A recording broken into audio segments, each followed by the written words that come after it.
Durante esta semana seguramente tendremos mucha conversación con ustedes en la agenda nacional sobre las marchas del próximo 21 de noviembre, marchas promovidas por centrales obreras, pero que han también tenido la participación y ya se anunció que van a acompañar, por ejemplo, los movimientos estudiantiles, muchos estudiantes, marchas en todo el país. Jennifer Pedraza es líder estudiantil que está acompañando también esta iniciativa de acompañar esas marchas y está a esta hora de la mañana con nosotros. Jennifer, ¿qué tal? Buenos días. Muy buenos días, Mónica. Un saludo a todos quienes nos acompañan en esta mañana.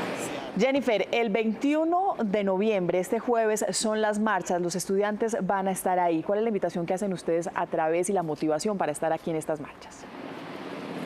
Bueno, los estudiantes de todo el país vamos a movilizarnos y estamos convocando de forma masiva y pacífica esta marcha del 21 de noviembre y este gran paro nacional, principalmente por tres motivos que nos convocan y me gustaría invitar a todos los colombianos a que nos acompañaran en este día. El primero de ellos es, como ya lo han señalado las centrales obreras, en rechazo a las reformas laborales y pensionales, lo que se ha llamado como el paquetazo del gobierno nacional, que ha sido orientado por la OCDE a nivel internacional. El segundo motivo es exigiendo el cumplimiento pleno de los acuerdos firmados tras el paro del 2018. Recordemos que estuvimos cerca de 2 meses en paro en el 2018, algunas universidades incluso 3 meses. Logramos un acuerdo histórico el 14 de diciembre con el gobierno nacional, pero tristemente el presidente Iván Duque ha decidido incumplir uno de los puntos centrales de este acuerdo, que es lo que corresponde a la financiación de la ciencia y la tecnología, en donde se había pactado que 300.000 millones de pesos serían asignados para ese sector. Esto no se cumplió en el 2019 y en el 2020 solamente van a cumplir 78.000, lo cual implica un incumplimiento explícito del acuerdo pactado. Y el tercer punto es exigiéndole al gobierno nacional que se garantice y que se respete el derecho constitucional a la protesta pacífica, que lo consideramos esencial porque es un derecho a través del cual se defienden los demás derechos, como lo señaló el profesor Rodrigo Primni en su columna esta semana. Sí, Jennifer, el primer punto, dice usted, el paquetazo de Duque, reforma pensional, reforma laboral, reforma tributaria, en fin. Pero ha salido el gobierno a decir que nada de esto se ha presentado, que todo se va a convenir consensuadamente en un futuro. Entonces, ¿no quedaría desvirtuada esa motivación? Juan Diego, yo considero que no es así, primero porque sí hay un proyecto de ley en el Congreso de la República que radicó el partido de gobierno del Centro Democrático en cabeza del expresidente Álvaro Uribe, que es el proyecto de ley 212 del 2019, en donde se precarizan las condiciones laborales para todos quienes tengamos entre 18 y 28 años, sometiéndonos a la cotización por horas. Ya sabemos que es muy difícil pensionarnos cotizando por semanas, mucho más difícil lo va a ser cotizando por horas, y eso se establece en el artículo 6 de este proyecto de ley. Primero eso. Y segundo, he podido contar cinco declaraciones de la ministra de Trabajo y del ministro Alberto Carrasquilla de Hacienda, en donde señalaron las bases de la reforma laboral y de la reforma pensional. Entonces, cuando los ciudadanos llevamos a un paro nacional en contra de estas reformas, ahí sí los ministros y el gobierno dicen que no, que mentiritas, que estaban probando a ver qué pensábamos nosotros. Eso nos parece muy preocupante porque entonces la palabra de los ministerios no vale, entonces no vale lo que ellos han señalado en los distintos medios de comunicación.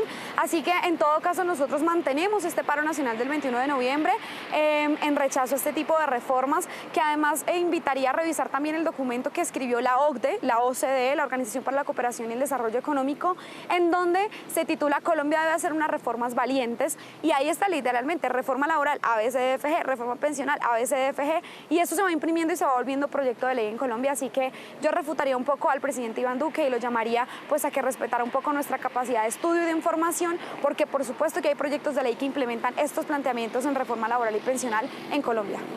Jennifer, la segunda motivación, el cumplimiento pleno del acuerdo pactado y de ese pacto histórico que menciona usted de diciembre pasado, la financiación de la ciencia. ¿Han buscado ustedes mecanismos para acercarse al ministerio distintas a las marchas y han sido negados estos espacios?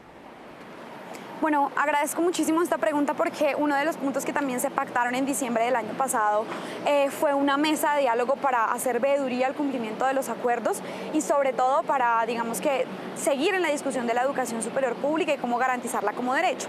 En absolutamente todas las sesiones de estas mesas, los estudiantes y los profesores hemos planteado que este punto del acuerdo se está incumpliendo, frente a lo cual lo único que hemos recibido por parte del gobierno ha sido pues respuestas mentirosas. Primero señalaron que supuestamente no había recursos con los cuales financiar este punto del acuerdo, pero posteriormente el Ministerio de Hacienda publicó lo que se le llama el balance del presupuesto general de la Nación del año pasado, en donde se mostró que sobraron 5.3 billones de pesos, 5.3 billones de pesos, de los cuales correspondería a la financiación de este punto del acuerdo, que son 300.000 millones de pesos. Yo he estado leyendo muy atenta al presidente Iván Duque y a la ministra de Educación cuando señalan que es el presupuesto más grande en educación que se ha señalado, que se ha entregado, pero esto ha sido, digamos, no ha sido una dádiva piadosa, sino fue algo que nos ganamos los estudiantes con movilizaciones pacíficas y creativas el año pasado y, por el contrario, Colciencias hace parte de los 5 rubros más desfinanciados del presupuesto general de la Nación. Un país sin ciencia y tecnología, pues definitivamente está condenado al subdesarrollo y creo que esto hay que señalarlo. Claro, pero hablemos de eso, porque el gobierno, la ministra de Educación dice lo siguiente, Jennifer, que históricamente pasó de un presupuesto de 38.5 billones de pesos en el 2018 a 44.1 billones en el 2019, casi 6 billones de aumento para la educación en el país. Eso, dice el gobierno, ha sido histórico. ¿No desvirtúa un poco eso que usted está planteando? Yo creo que es histórico lo que se logró el año pasado, porque recordemos que uno de los grandes debates que vimos en ese momento fue sobre el tema de que el gobierno, y también lo hacía el presidente Juan Manuel Santos, decía, no, este es el presupuesto más grande en educación superior. Listo, y uno entraba con lupa a observar en qué era, en lo que se estaba invirtiendo, y nos dábamos cuenta de que los recursos que inicialmente se habían planificado para las universidades públicas estaban desviándose hacia el ICETEX a través de programas como Serpi lo Paga, endeudando a las personas que también merecían un cupo en una universidad pública. Así que, digamos que eso nos permitió un poco refutar esa idea generalizada de es el presupuesto más grande en materia de educación, porque cuando uno entra a verlo en concreto es que se abre el debate. En este momento es cierto que el presupuesto de las universidades públicas y de las instituciones de educación superior públicas ha aumentado, fruto del acuerdo del 14 de diciembre, en $500 millón de pesos, que prueba que movilizarnos, que salir a las calles y hacerlo en el marco de la Constitución, pues es eficiente, es decir, nos permite defender nuestros derechos. Nosotros también hemos sido objetivos y hemos señalado los puntos del acuerdo que el gobierno nacional ha venido cumpliendo. Creo que eso también es algo que vale la pena señalar, mostrarle a los ciudadanos que la protesta, que es un derecho de todos nosotros, pues es eficiente, es efectivo en la defensa de nuestros derechos. Es por eso, es por el paro del 2018 que hoy tenemos un presupuesto con esas características y que las instituciones de educación superior públicas pudieron abrir este año, porque recordemos que ni siquiera estaban, pues que estaba en vilo que pudieran funcionar en el 2019. Así que nosotros también hemos reconocido los puntos del acuerdo que se están cumpliendo, pero sí llamaríamos al gobierno nacional a que con mentiras y con fake news no empezáramos este debate, porque es muy claro que hay uno de los puntos que se está incumpliendo. No solo lo decimos los estudiantes, sino también los científicos de todo el país, también lo dicen los profesores que están en la mesa, que han señalado que hay un incumplimiento en este sentido. Así que me parecería importante señalar eso, Juan Diego. Jennifer, lo último con respecto a las marchas de este jueves. Hay un tema en el que coinciden los sectores, quienes apoyan las marchas y quienes no, es que la violencia deslegitima. La invitación que ustedes han hecho también es a que sea alejada de la violencia estas marchas, pero ¿tienen alguna estrategia interna para que no se presenten estos desmanes, para que no haya personas que aprovechen estas manifestaciones para generar actos de violencia? Bueno, en primera instancia, quienes estamos convocando estas movilizaciones lo hemos hecho de cara al país, hemos señalado los motivos por los cuales debemos salir a las calles, pero también hemos señalado que debe darse en el marco de la Constitución, que debe darse de forma tranquila, pacífica, que rechazamos el uso de la violencia en nuestras movilizaciones, provenga de donde provenga, y especialmente también hemos hecho un llamado a las autoridades a respetar el derecho al uso de la protesta en términos de que no haya uso excesivo de la fuerza pública sobre nuestras movilizaciones.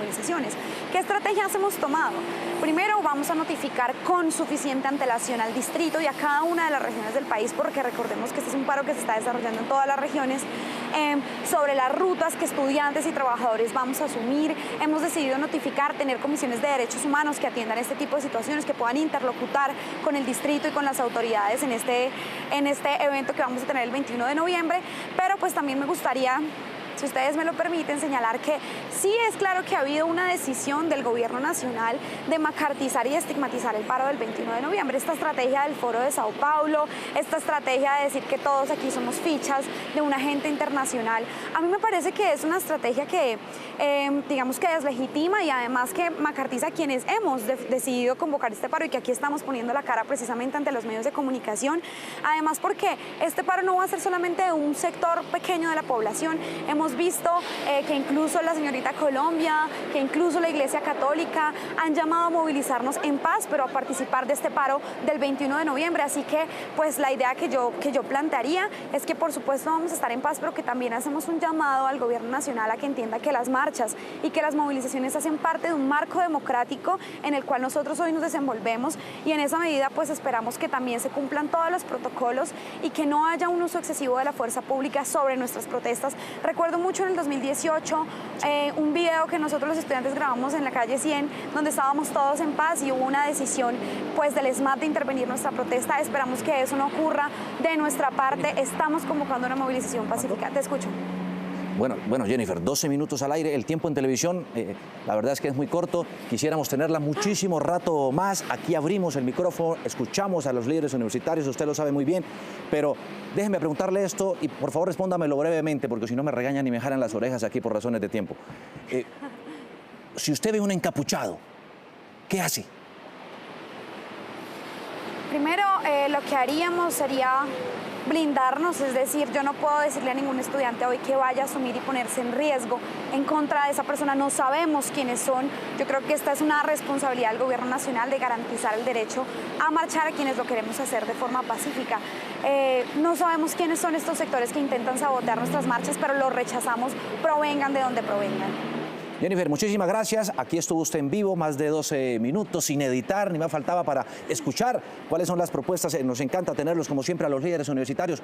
Un abrazo, Jennifer, y ojalá, como usted dice, además sería un ejemplo para Colombia y para el mundo. Esta marcha, este paro del 21, se cumpliera pacíficamente. Un abrazo, Jennifer. Muchas gracias por la invitación. Hasta luego. Semana tensa y compleja en Colombia. En medio de mucha incertidumbre, este próximo jueves se va a cumplir el famoso Gran Paro Nacional, que tanto los colombianos conocen los motivos y las razones de esta marcha. La ministra de Educación, María Victoria Angulo, nos acompaña a esta hora de la mañana. Ministra. Buenos días, Juan Diego. Buenos días, qué gusto tenerla a esta hora de la mañana. Un saludo a usted y a todos los televidentes. Bueno, ya oímos a los estudiantes, a los universitarios. Queremos oírla ahora a usted como parte del gobierno, porque muchos de ellos han convocado al paro para este jueves, diciendo que ustedes les incumplieron. Bueno, gracias, Juan Diego, por la oportunidad. Yo creo que esta visual a los televidentes les debe dejar en claro cifras ciertas y uno debe poner sus posturas acorde a esto. Primero, el acuerdo que se firmó con los estudiantes, más de 4.5 billones de pesos, lo recuerdan todos los televidentes, 14 de diciembre. ¿Cuánto se ha entregado este año, Juan Diego? 1.26 billones, que era lo que correspondía. Aquí están desagregados los recursos para universidades, para instituciones técnicas y tecnológicas que nunca habían podido recibir estos aportes. Y ahí le sumo, para que usted obviamente me siga preguntando y sigamos explicando, hay más recursos de funcionamiento, inversión, infraestructura, ciencia y tecnología, cooperativas, en fin, todos y cada uno de los puntos del acuerdo. Acabamos de entrevistar a una de las líderes universitarias y dijo lo siguiente, ministra, y quiero que nos lo aclare, porque ella dice, este gobierno debía girar 300.000 millones de pesos para ciencia y tecnología, que era uno de los puntos clave, y que solo va a girar algo así como 70.000.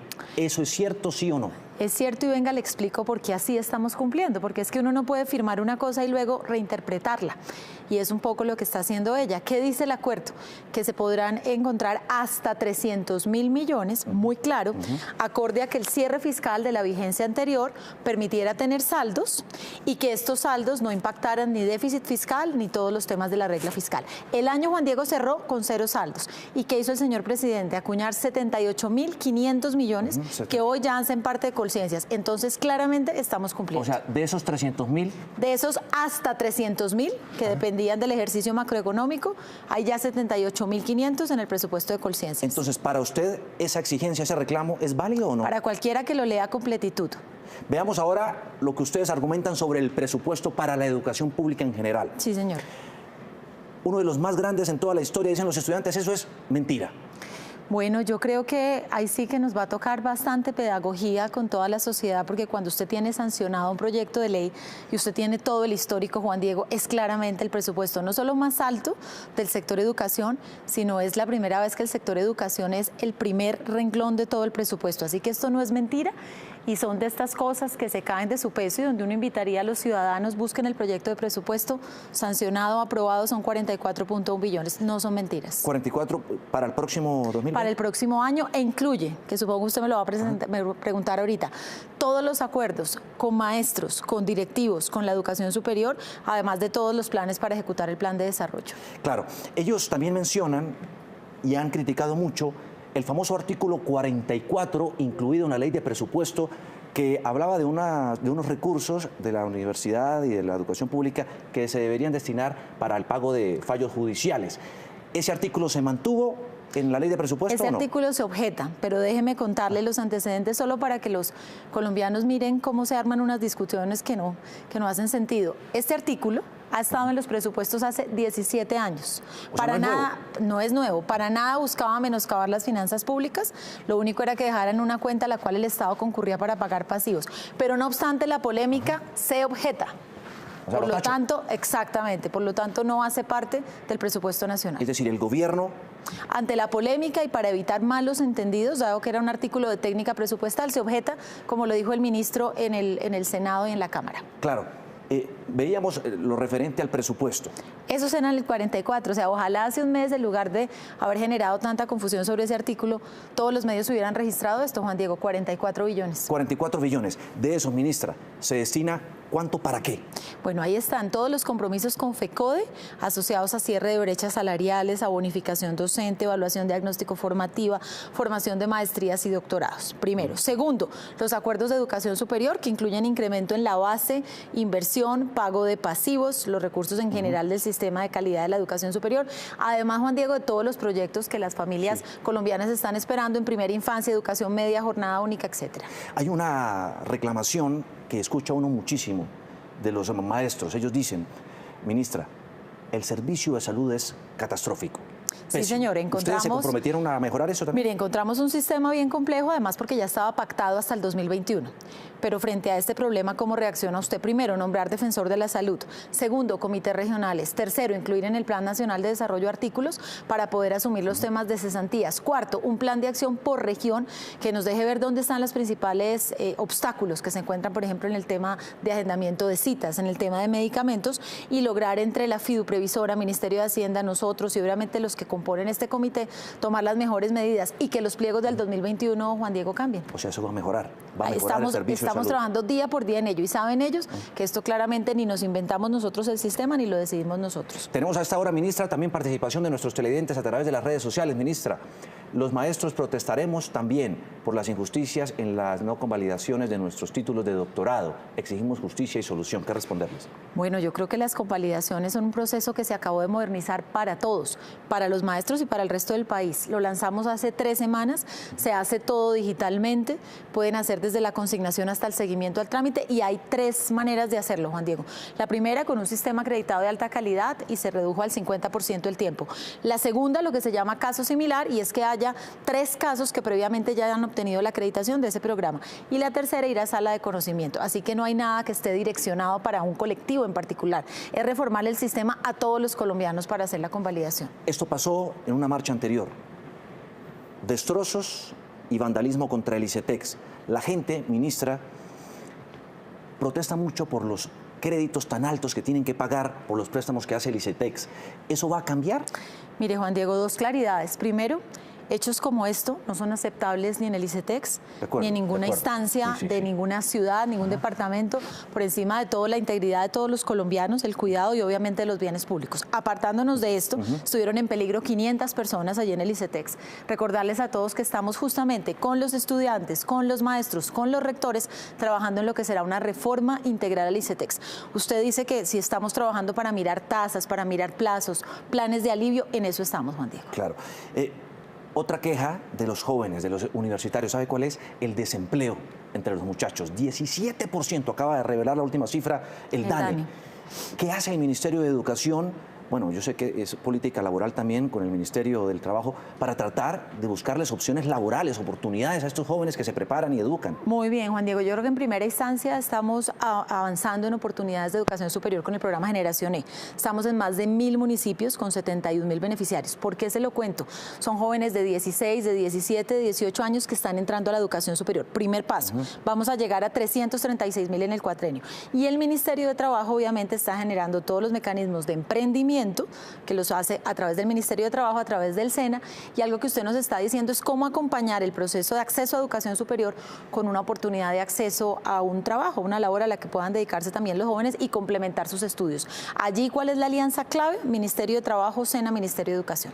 Tenemos más participación de nuestros televidentes. Mauricio Abella dice: mentira, ministra, el mayor rubro del presupuesto es el pago de la deuda pública. Ahora sacan pecho por el presupuesto más grande para educación, pero la iniciativa se logró con el paro de 2018 y aún así ese presupuesto es insuficiente. La iniciativa se logró con el concurso de todos los colombianos, con escuchar estudiantes, con escuchar maestros, pero con un esfuerzo del gobierno nacional enorme y con la aprobación obviamente del Congreso. Yo creo que a Colombia, digamos, hay que volverle a recordar la importancia de la institucionalidad, de construir entre todos. No es porque yo me imponga, sino es un proceso donde obviamente hicimos una escucha activa y como sector claramente que somos el sector del mayor presupuesto. La violencia en las aulas de clase. Dicen muchos maestros, FECODE denuncia que hay amenazas a los profesores en ciertas zonas complicadas. ¿Cómo garantizarle también a los niños el derecho a estudiar, pero también a la vida a estos profesores? Totalmente. Muy bien, Juan Diego, usted me preguntaba ahora cómo estamos honrando los compromisos con FECODE. Yo le mencioné temas económicos, salariales, de formación, que son muy importantes, pero hace de todo lugar mencionar el tema de la protección a la vida y a la integridad. Tenemos una resolución, una directiva para los maestros donde estamos trabajando en conjunto con todas las secretarías de educación, con la unidad de protección, Juan Diego, para definir si es un tema convivencial, si es un tema de amenazas, poder hacer los traslados del caso y acompañar a los docentes. Esta resolución que le menciono fue elaborada con ellos, con el grupo directivo del Magisterio y de FECODE, y allí estaremos, Juan Diego, todo el tiempo sin ahorrar esfuerzos para acompañarlos a ellos y dar las garantías del caso. Digamos que aquí están las 10 quejas y razones que dicen los que están convocando a esta marcha, las centrales obreras y los otros grupos de la sociedad civil, los han motivado. Privatizaciones, reforma laboral, reforma pensional, reforma tributaria, lo que compete a ustedes directamente, incumplimientos a FECODE, aumento del salario mínimo, holding financiero público, defensa de la protesta social, asesinatos de líderes sociales y contra la corrupción. Este sí que es uno de los temas que tanto malestar y descontento ha generado. ¿Qué va a hacer el ministerio para luchar contra la corrupción en las universidades? Ese tema debe ser un tema de todos y claramente contarán con todo el apoyo del gobierno. Ya hay acciones, por fortuna, en el caso de la Universidad Distrital, que no sé si usted ha visto y los televidentes han visto. Afortunadamente hizo la investigación Procuraduría, Fiscalía. Las personas que están involucradas pues ya están viendo el peso de la ley y eso es lo que tenemos que hacer en todas las instancias. Y una invitación a que las denuncias las podamos tener con toda la documentación del caso, desde inspección y vigilancia del ministerio, además de acompañarnos de todos los órganos de control. ¿Cómo funcionan los consejos en las universidades públicas? 9 miembros. Usted tiene allí miembros de los estudiantes, de los maestros, de los directivos, también del Ministerio y del Gobierno Nacional, y es allí donde necesitamos tener en cada consejo directivo mayor seguimiento para que usted pueda entender todos estos recursos adicionales que en diapositivas anteriores veíamos, pues cómo están llegando, cómo se están ejecutando y garantizarle a los muchachos y a la sociedad en general total transparencia en el uso de los recursos. ¿Usted hace parte del consejo directivo? Sí, señor, un delegado nuestro hace de la distrital y en general de todas las públicas, y por eso le cuento que allí están sentados docentes, profesores, exrectores, son 9 personas a cargo de las decisiones de cada consejo superior. ¿Y por qué nos demoramos tanto, ministra? Desde el 2016 estaban las denuncias, Juan Diego. Me tocaron a mí como secretaria de Educación. Lo que ocurría es que no estaban las pruebas porque no nos facultaban información del desarrollo de ese centro de extensión. Cuando por fin se radicaron a comienzos de este año las pruebas, bueno, ya usted ve que órganos como Fiscalía y como Procuraduría tomaron las medidas del caso. ¿Se va a privatizar la educación pública? No, señor, no se va a privatizar la educación pública. Justamente es un plan de desarrollo que hace todo lo contrario. Se dedica a fortalecer la educación pública en todos los niveles de formación. La reforma laboral y pensional, que tanto, digamos, se ha anunciado como parte de las motivaciones, ¿inmiscuye a los profesores, a la educación pública? Como podía decir el señor presidente ayer en Contáctate con Duque, acercándonos a toda la ciudadanía y los ministros de las carteras económicas se desmiente el tema, no hay ni intención ni proyecto de reforma laboral, de reforma pensional, de reforma al respecto. Y yo creo que lo más importante, Juan Diego, es pues aprovechar este espacio que usted nos da, no solo para acertar en las cifras económicas, en la realidad, sino para invitar a todos los colombianos. La educación no tiene color. Es un tema donde deberíamos estar todos. Aquí seguimos haciendo pedagogía. Usted, ¿por qué está aquí otra vez aclarando? Y lo seguiremos haciendo cuantas veces sea necesario. ¿La protesta social está satanizada por el gobierno, como dicen los estudiantes? Mire, estamos haciendo, y de una vez les cuento, todo lo que está en nuestras manos para garantizar que se pueda ejercer ese derecho constitucional, que hayan todas las garantías. Estoy recorriendo todas las regiones del país y siento en una misma mesa que actores, universidades, Policía Nacional, Procuraduría, Defensoría, Ministerio Público, ESMAD, autoridades locales. ¿Para qué? Para dar las garantías, conocer las rutas y poder cuidar a la sociedad, a la comunidad educativa y en general a todos los actores que están en las distintas ciudades. ¿Estos vándalos que se infiltran a veces, son estudiantes o no? No, yo creo que claramente no son estudiantes. Nosotros siempre hemos sido muy claros en decir que ellos pues ejercen su protesta de forma pacífica y que lamentablemente quienes infiltran, como vio el caso por ejemplo del ICETEX u otros casos que se han dado en la ciudad, lo único que hace pues es restarle esta importancia que tiene poder hablar de lo educativo. Le hacen mucho daño no solamente a las expresiones educativas sino a la ciudadanía. Usted ha visto que han generado pues daños a vidas humanas, que es lo más importante, a bienes públicos, a distintas opciones de acceso en las ciudades, y yo creo que esto no es tolerable por ninguno de los actores de la sociedad, pero garantías totales a la protesta pacífica. Bueno, ahí está, ustedes la han escuchado, es la ministra de Educación, María Victoria Angulo, aclarándonos muchas dudas, interrogantes, son las dos posturas. Antes estuvo también con nosotros aquí en Noticias Caracol una de las líderes universitarias hablando de las razones por las cuales este jueves van a marchar. Ministra, qué gusto tenerla, echando lápiz en el tablero Caracol, estrenando tablero, ¿no? No lo conocía. No, no lo conocía. Muchísimas gracias, ministra. A usted por acompañarnos. Muy amable. Somos